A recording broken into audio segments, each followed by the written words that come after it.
Hi, I'm Sam and this is Bex, and we're going to be showing you how to perform various stretches using the 66 Fit slant board. Before we start, I'll just run you through a few bits and pieces using the slant board. You'll notice that we've got these plastic attachments down here. These are just for varying the angle of your ankle whilst performing the stretch using the slant board. You also notice underneath we've got this wedge that basically is going to adjust the height at which you have the board for performing the stretch. What we're going to do is we're going to have it in the middle to start with, so it's not too high, but at the same time it's got a decent amount of angle to it.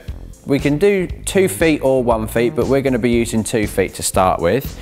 And Bex is just going to step on, make sure that your heels are flush against the back plate here, and just as soon as she stands on here, we're already starting to stretch our calves.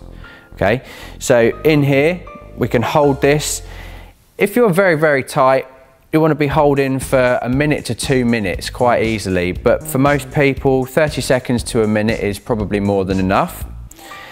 If we're wishing to progress this from high up our calf to further down towards our Achilles tendon into our ankle, we're just going to bend our knees ever so slightly and just push our weight forwards, and that will gradually move the stretch from higher up to further down.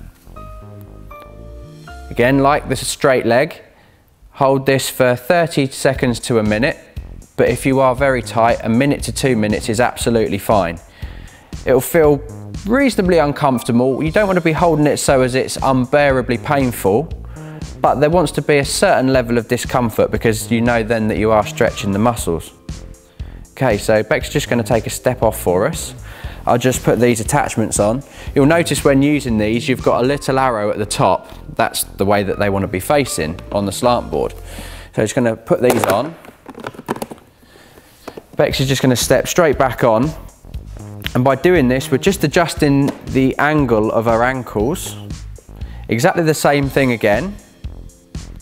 So you can hold this position with straight legs, stretching higher up in the calf. And it's just going to bend her knees, just push her weight forwards a little bit, and it will take the stretch slightly lower down, but also stretching more in her ankle this time now that we've got those plastic inserts in there.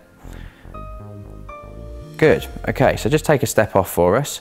I'll just switch those over now, so as you can see, with these on the other way round, we've changed the angle from facing in to facing out now. So if you just step back on, our ankles are at a much different angle this time. Same again, we can start off with straight legs, and then as we want to push the stretch a little bit lower, we're just going to bend our knees. We've got our feet rolled out this time as opposed to turned in. You can hold all these stretches for the same amount of time. Good. And relax there and just take a step off. Now, with this slant board, feel free to have a play around. You may want to start with it slightly lower, depending upon how tight your calves are. And then as you gradually develop more flexibility in your calf, you can take it all the way up to the top, so as you're at a much steeper angle.